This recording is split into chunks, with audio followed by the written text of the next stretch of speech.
Welcome to the Bold Book of the Day with Dr. Denise Nicholson, a show that is a central hub and safe space for authors to share their stories. The Bold Book with Dr. Denise begins now. Hello, my name is Dr. Denise Nicholson, and welcome to the Bold Book of the Day. This podcast is for anyone looking for inspiration. Today, I am so honored to welcome an extraordinary author whose work is shaking the literary world and also challenging America to confront the complexities of its past with courage and honesty. Please welcome Miss M.E. Torrey to our stage. Thank you very much. I am very happy to be here today. I am honored to have you. She is an award-winning, critically acclaimed writer, guys. So just to have this caliber of experience on our platform brings me great joy. Please tell us, Ms. Torrey, for those who are discovering your work for the first time, what is the Fox Creek truly about at its core? At its core, it's about real people, well, fictional people, but I try to present them as real people based on what I read in history. And together, slave owner and slave in antebellum Louisiana confront really the truths not only about themselves, but about the situation that they find themselves in. And so some of those are contradictory, and you find people either succumbing to that or rising up against that. Okay. What made you want to write this story? I didn't set out to write a story of this magnitude. It actually came about by chance. My husband was taking a trip to New Orleans, a conference trip, and he asked me if I wanted to go along. And I jumped at the opportunity as I had never been. And at that time, I was an author of middle grade and young adult novels published by both Penguin and Random House. And I thought I would do a ghost story there in New Orleans, right off the trip, etc. So I go to New Orleans, and I had done some preliminary research, so I kind of knew what I was doing a little bit. Go to New Orleans, and what happened was I found myself getting out of the city and going up north by myself to plantations. I just felt this draw to the plantations. And what happened there for me was disturbing. I did a lot of plantation tours, and they were very kind people who gave the tours. However, I felt like they were a very whitewashed version of history. So the tours might be about the big house family, who they were, what their stories were, and the various rooms and so on. But they rarely, if ever, mentioned the slaves who lived and died on these plantations and who made these lifestyles possible. And that disconnect just blew my mind. It blew my mind. So I went home, and I lived in Washington State. I went home on fire with this idea. And I especially wanted to write a novel. Didn't know how it would pan out, but I wanted to write a novel where the white narrative intersects with the slave narrative, just kind of that combustion of the two coming together. So, what would you say, or how would you respond to those who say a white woman writing about Black slavery? Yeah. Hmm. Yeah. How would you answer that? Right. That's a difficult question to answer. It's, for me, many layered. First of all, I started the book back in the 90s. This idea and the New Orleans trip, all of that started in the 90s. And I think, at least for myself, this idea of cultural appropriation wasn't, for me anyway, anything that I had even heard of. So it didn't even occur to me that I might need to pause and really think about this. I just dove right in a way, the story of my life is just about diving into particular situations, sometimes to my peril.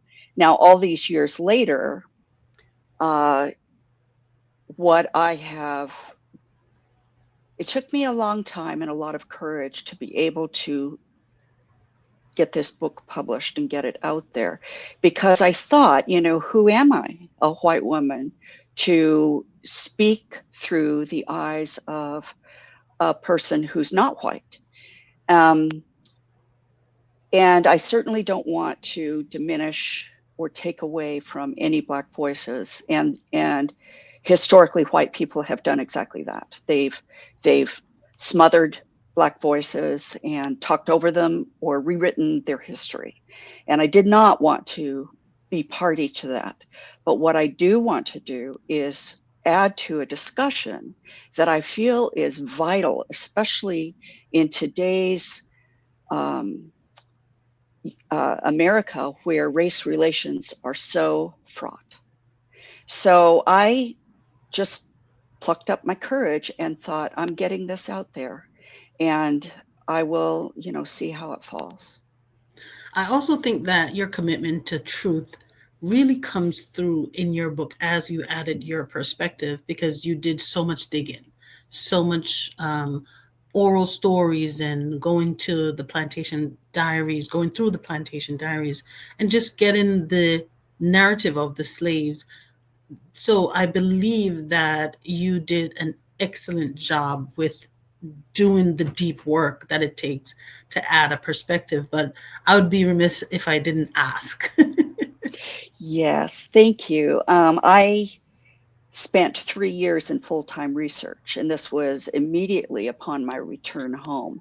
We're talking university libraries and multiple trips to Louisiana, a week in the LSU archives. And this was really before the internet was reliable or available. So it was a lot of, cracking the books and just getting down in there. Now, what's interesting to note, and what a lot of people may not realize, is while I had good access to the journals, diaries, letters, let's say, of plantation owners, including the plantation mistresses, what I didn't have was an equal amount for the people who had been slaves.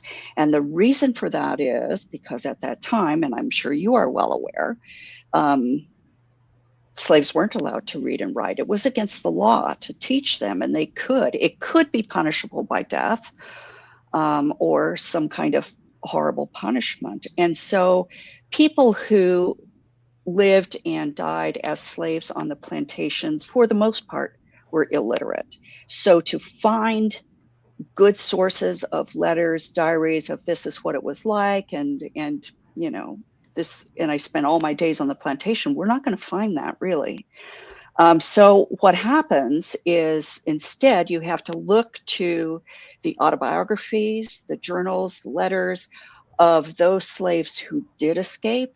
They made their way north and by whatever means became literate and were able to tell their story. And then the other way that I was able to get this kind of information of what was it like to be a slave was through something called the Writers Project. And this was came about in the Depression, one of Roosevelt's projects, and it was to keep writers employed. And it was a federal project. So he sent writers all over the United States. And one of their projects was to go down into the Deep South and to start interviewing ex-slaves. Now, if this was during the Depression, you can imagine anybody who's still alive who was an ex-slave was very old. So you're having the recollections of people who were emancipated when they were children, for the most part. And so again, their viewpoint would be skewed for that very reason. And of course, decades in between. So a lot of it is reading between the lines when it came to understanding the lives of the slaves. And of course, what the scholars have to say about that as well. Can you name some of the authors that were part of this project that you were so intrigued by their story that you knew this had to be a part of this book? Right, right. Well, on the slave side of the narrative, there would be 12 Years a Slave by Jacob Stroyer, and that was just recently made into a movie. And he was a free man in the North, was kidnapped, sent down to the Deep South, I believe it was Louisiana. And for slaves who went to the Deep South, such as Louisiana, it was extremely difficult to make your way up north. Almost invariably, you were caught and returned. But he, after 12 years, was able to find his way to freedom. And so that was a big one for me. And then another one for me was the autobiography or the letters and speeches of Frederick Douglass, who was an escaped slave and an ardent abolitionist and speech giver during the days of the abolition movement. And so it was huge for me to be able to read his thoughts on the degradation that he went through. Other ones were Bullwhip Days, which is a compendium of those writers' projects narratives. But then on the white side of the equation, there's two that were particularly informative for me. One was this.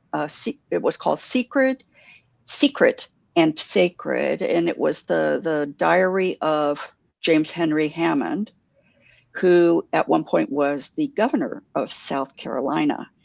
And he was an awful man.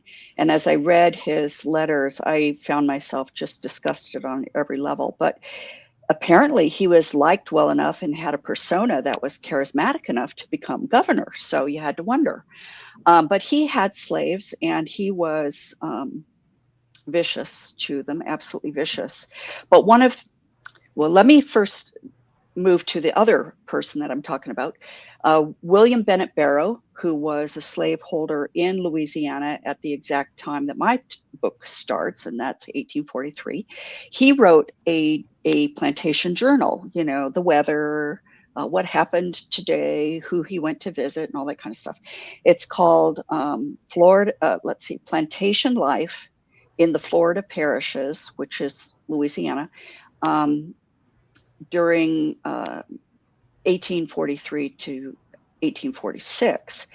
And both of these men, at one point in their letter or journal, made the following statement: I believe that I am a good man. I believe that I have never harmed anyone in my life so much as to my knowledge. And in fact, Bennett Barrow, the second fellow, he was so convinced of this that he asked his wife point blank to her, have I ever done harm to anybody? And she honestly looked at him and said, no, I don't believe you have. And if you were to meet him in his social sphere, at a party, whatever, you would think, wow, this is a really fun person.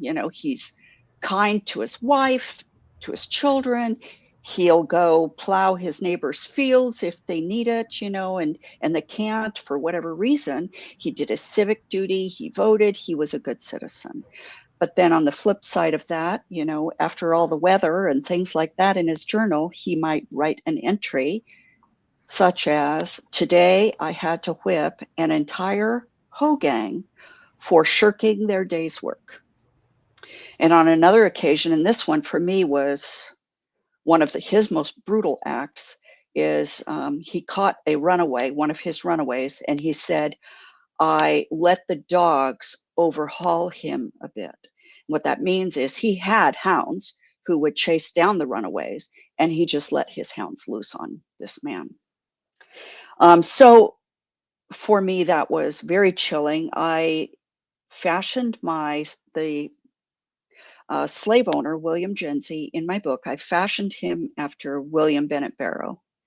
And then his personality down to I believe I am a good person.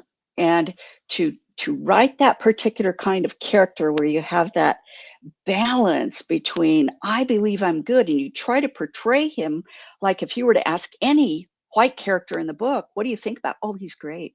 and then to have that other side of him that was kind of in the background, almost a distant shadow. It was very difficult to write that, and I had to go back multiple times and keep refining it and keep refining it.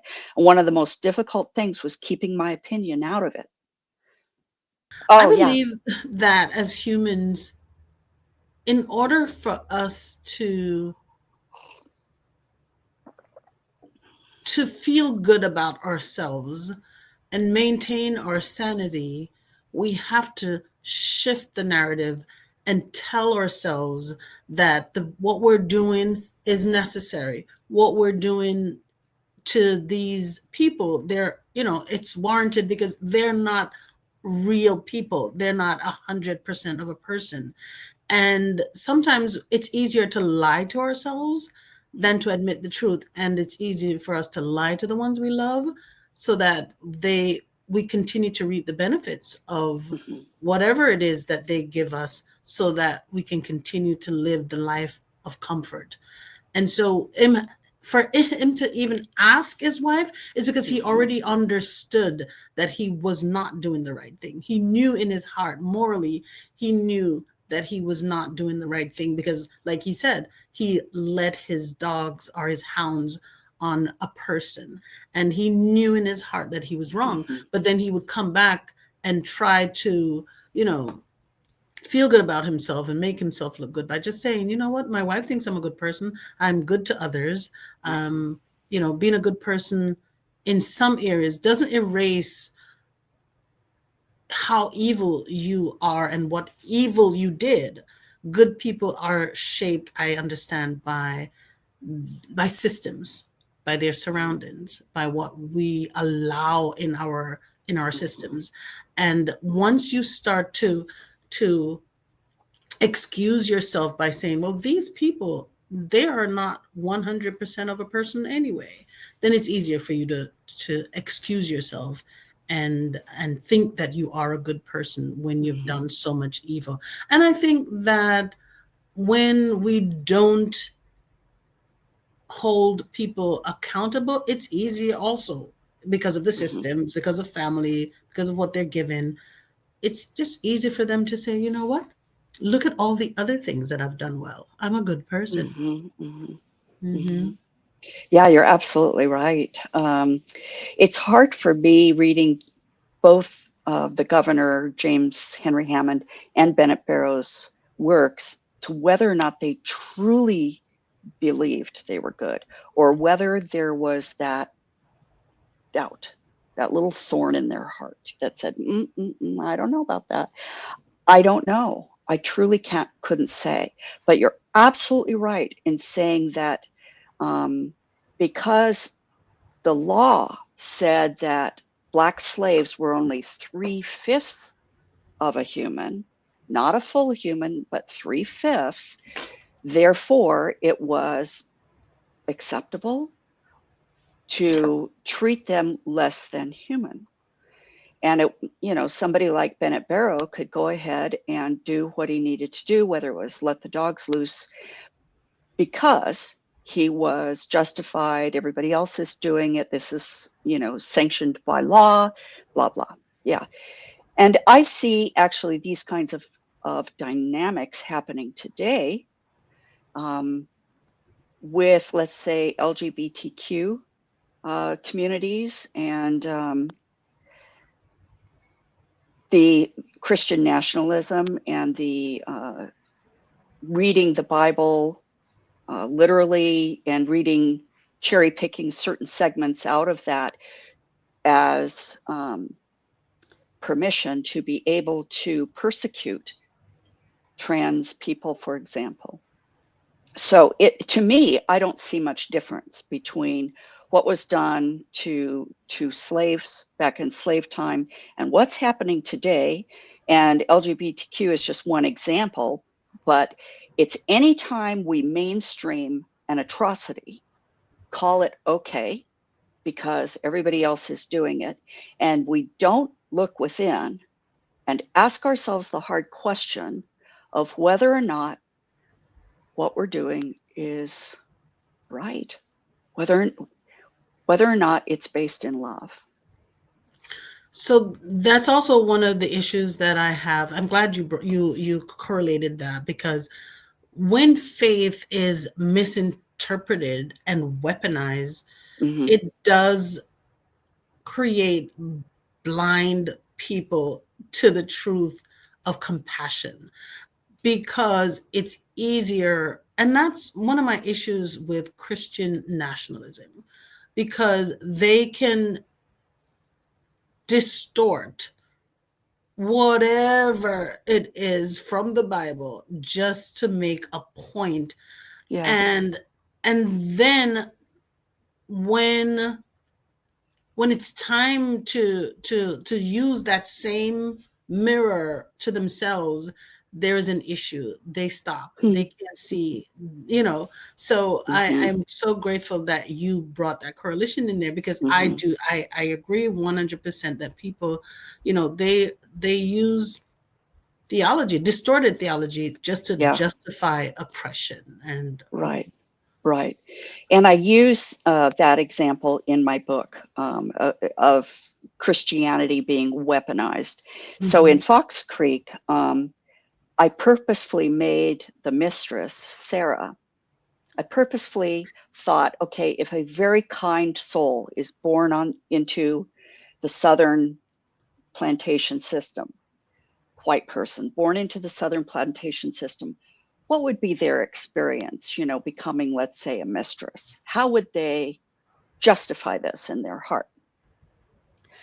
And so one of the ways that they justified this, and she is part of that, is they created catechisms. And I have one in particular. I got it off of a microfiche way back in the late 90s. It's called Catechisms for Colored Persons, and I think it was first written in 1830 something, and it was meant to be taught to slaves. It takes the scripture of the slave Onesimus, who ran away from his master and I think, ran to Paul. Of the scriptures, he ran to the Apostle Paul and said, basically, I don't want to go back. And the slave owner, and offhand I can't remember his name, he wrote to Paul and said, please return him. And Paul did. He returned Onesimus. And so that catechism is used to illustrate to the slaves that God wants them to be obedient to their masters, that running away would be punishable by death, even by hellfire, and that if they weren't obedient to their master, they could expect to go to hell. And I use that catechism in Fox Creek. It's just one of the ways in which Christianity, as you said, was weaponized. Whew, your book Yeah, is deep. yeah. The book is deep, and I appreciate this perspective. But I know I'm used to hearing these stories, but just thinking about how diabolical they can be, because they understood the truth, but it was easier because they wanted to hold on to their wealth, hold on to Hmm. their farms, the Yep. future of their children. So they who relied on slavery just looked for every single thing that they could to keep this system in place, Hmm. whether it was playing with your mind, playing with, your Hmm. belief, your religion, and Hmm. just, holding on to power in every which way. Um, Absolutely. yeah. Um, Yeah, money talks. It talked mhm. then, it talks today. And if money's the big engine behind the Southern machine, which it was the economy. They were cotton and sugar planters, and without their cotton and sugar plantations, it would have thrown, and it did throw, the entire Southern economy into absolute chaos. And that's what happened after the Civil War. But yeah, they used the economy as the backstop to all of these rationalizations of why slavery was a good thing. And they used Christianity to enforce it. So I was reading Same just thing this. today. Like, if you Absolutely. look at the people who are supporting oppression in Mm-hmm. our country, in the world, but let's start with, with our mirror, looking in the mirror where we are. We live here in America. And if we look at Christian nationalists who are distorting religion so that they can stay in power Mm-hmm. or have power, Right. and the things that they say and the things that they believe that they pass on and the way they do it, uh, depicting that they are of love and of good and of kind, and all we want is for God's truth to be upheld. But yet when the truth is to be upheld against the truth, really the truth, like, Mm-hmm. for example, this group believes in, they say they believe in freedom of choice. No. We Mm-hmm. believe in freedom of choice. They believe in life. Mm-hmm. So that's what they say. And so they will say, okay, we are pro-life. And yet, when it comes to being pro-life for living people, Mm-hmm. they can easily turn their back. Right. And so, I know it's a ploy, this Christian nationalist. I know that there are some people who genuinely think that they're right in this group because they've been, Mm-hmm. they've been brainwashed. They've been fed this thing for so long that it's hard for them to see the truth.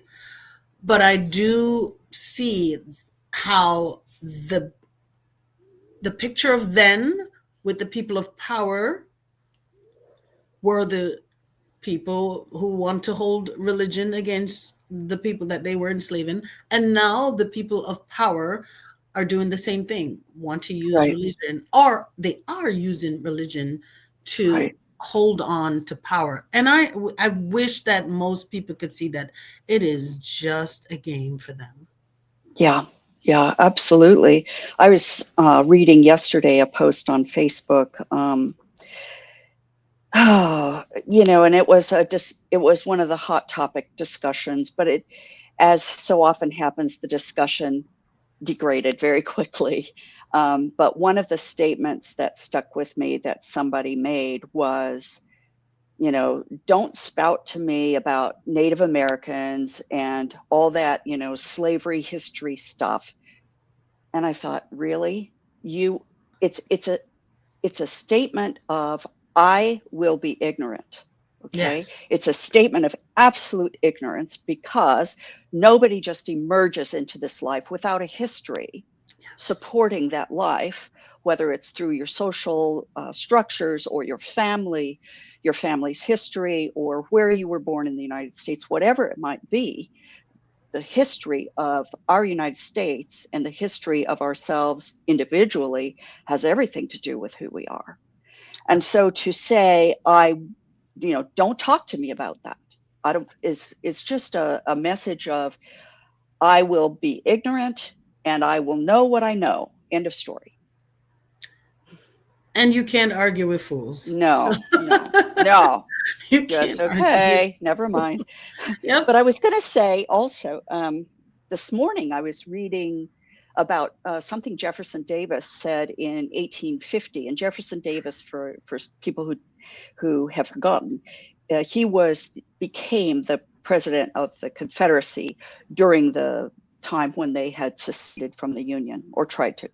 And he was making a speech in front of Congress during times when tensions were very high between North and South, and they almost seceded in 1850. And one of the things he said as he's making this statement to Congress is, you cannot deny that the slaves are better off with us than they were ever in Africa. We took them from their savage state Mm. and we brought them over here, and we introduce them to God and Christianity, and now they can be saved. We clothe them and we feed them, and they're happy. That's pretty much quote unquote. And it was nauseating to read. But the thing is, he became the president of the Confederacy. So he's representative of what they were all thinking. What discovery shocked you the most? Oh, I think for me, reading Bennett Barrow's Louisiana Plantation Journal was super eye-opening for me. I think in some ways I had expected white slave owners, being white myself, I had expected some distance between me and a white slave owner. Like, okay, that was you, but not me. But what surprised me most was how normal he was. And if I were to meet him, I would think he was a pretty cool fellow. Mm-hmm. And so to realize that was it for me, it was again toppling ignorance within me that I didn't even know I had. So I think what's important for white Americans to realize is that when we create a distance, let's see, between us and them being the slave owners, what we do is say, okay, that was them, but it wouldn't be me. And it allows then for that history to be repeated, not in the sense that we would go back to slavery, but in the sense of allowing atrocities today to be repeated because we think we're good people. We think we would never be party to that. And I think by realizing that good people did atrocious, horrific acts, is then forces us to own our own inconsistencies. We say we're good, but what are we endorsing? Are we not wanting to be, around trans people? Are we wanting all the immigrants to go away? What is it that we're doing that's, really against the laws of love?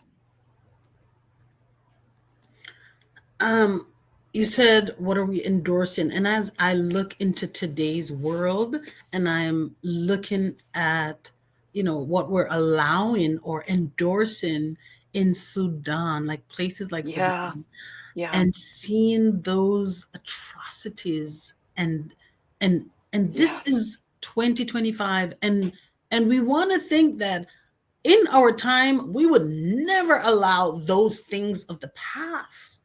Mm-hmm. But this is our present. This is where we are. This is who we are. And looking at the genocide in Gaza right now and seeing that we said we would never allow those things.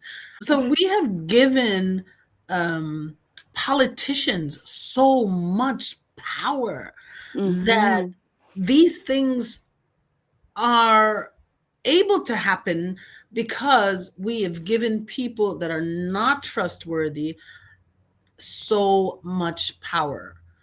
And that is one of the reasons why we're watching these things that we thought that we're too good, we know too much to allow these things or endorse these things. We would never endorse these things. We are too good, we know too much. We've seen the outcome of these atrocities, and we just have decided that we would never allow these things again. And yet we are living through them again because we have given our power away to people who want more power. They're greedy for power. They want more land, more oil, more power. No matter what they get, they want more. And this greed is driving our civilization backwards. Absolutely. I wholeheartedly agree. Yeah, I'd say greed is the biggest scourge we have right now. Yeah, and the fact that so much wealth of the world is now being concentrated in just really a few people and a few corporations, and they're calling the shots. And this is a repeat of past those Hmm. 1800s, and you know the times in the 1840s Yes. when injustices were normalized. We are seeing Hmm. the same parallel in today's system. Absolutely. Yeah. What do you hope white American readers specifically understand after reading Fox Creek? Well, I hope it would be at one level that they would understand that it would be impossible for anyone to be happy when they're held against their will. Okay. And that's a narrative that's out there right now. Yes. Not necessarily a mainstream narrative, but it's out there and I hear it. Yeah. And it's a dangerous narrative. Yes. And I would hope that they would come away from Fox Creek realizing how dangerous that narrative is. And then the other thing is, and especially with respect to what we've allowed to happen today, that they would be no longer content with ignorance and would instead begin to amass knowledge with their history, with the history of the nation, how we've gotten to where we are today, because that's what informs us as to how to take the next step. Has to be. Yes. It should be. Hmm. Yes. Well, you've done your part, certainly. Thank you. And I applaud you for the work you've done as co-founder of Orphans of Africa. Thank You've you. worked to empower people. You've worked to empower children. And Hmm. so you've done your humanitarian work and influenced many others to do their part.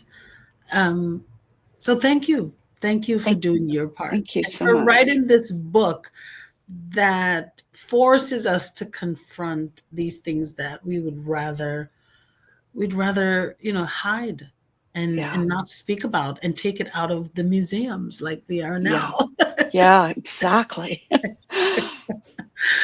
But you are forcing us to confront these. I wanted to ask you in the Hmm. beginning, why did you choose the name Fox Creek for your book? It's because of where I decided to locate my book within Louisiana geographically. Upriver from Mississippi, there's a place called English, Louisiana, and that was what was formerly referred to as the Florida parishes. And if you were to drive an hour's north of Baton Rouge following the Mississippi, you would get to a little town called St. Francisville. And East and West Feliciana parishes were both founded, or settled rather, by English loyalists who had settled on the eastern seaboard. And during the Revolutionary War, they were loyal to the crown, so they fled. And they went inland and they settled, some of them, in East and West Feliciana. And it's higher up on a bluff, really. And it's got rolling hills, moving streams, as opposed to bayous, which don't have a current. And then animals such as foxes. So I wanted to kind of differentiate that between this kind of rolling landscape and Fox Creek, which is the name of the plantation where my story happens, and then the from the lower Mississippi regions, let's say down in New Orleans, which are more swampy, and New Orleans itself is below sea level.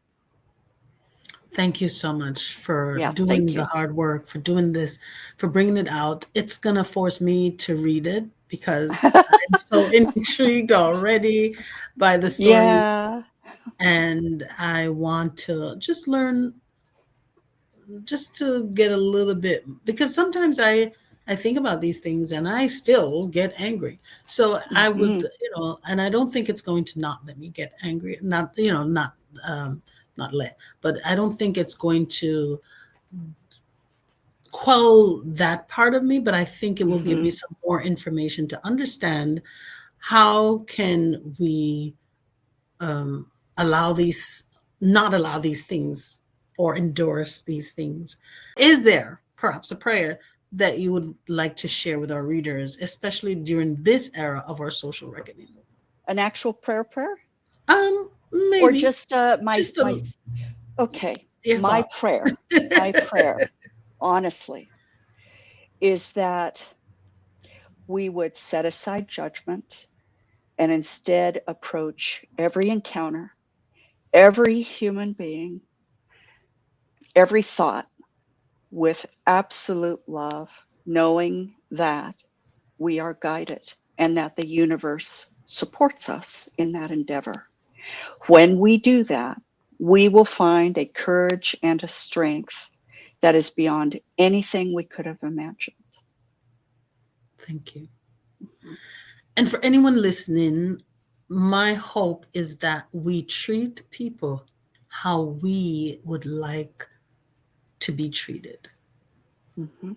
Because it's easy for you to treat someone ill or do harm when you think of all the external systems that support that.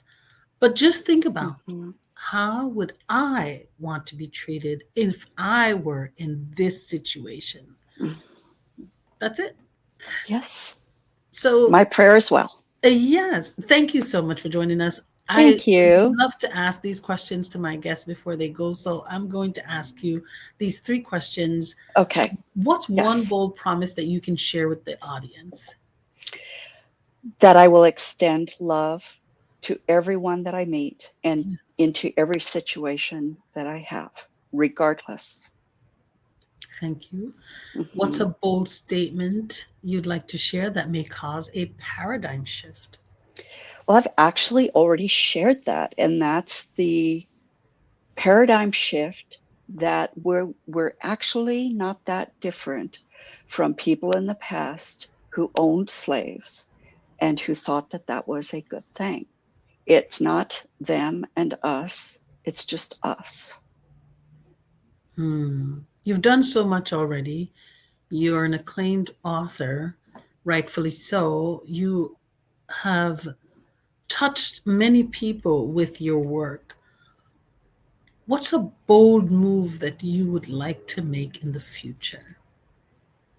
This one's a hard one for me because all of my life I have, and many women I know are going to resonate with this, but all of my life I've been a people pleaser.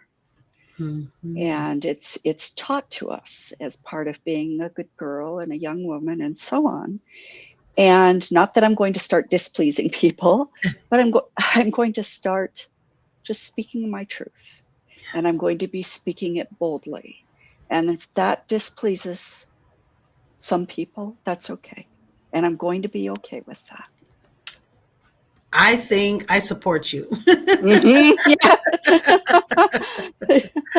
100%, because I too, I still think I'm a people pleaser, but I am no longer that people pleaser that I used to be, Yeah. because Yeah. I used to worry when I say no, and now I can easily say no about something and stand up for, whatever I want to do for myself or whatever I don't want to do. I don't think I need to explain it to the T anymore. Yeah. And that also comes with age, but I am not that Right. people pleaser. Now, when it comes to my family, I still, Yeah. Yeah. have a little slack there. So thank you for coming on our Thank you so podcast and much. sharing. Please tell the audience where they can get your book. Sure. Yes, you can find Fox Creek on my website. That's Torrey. That's TORREY.com.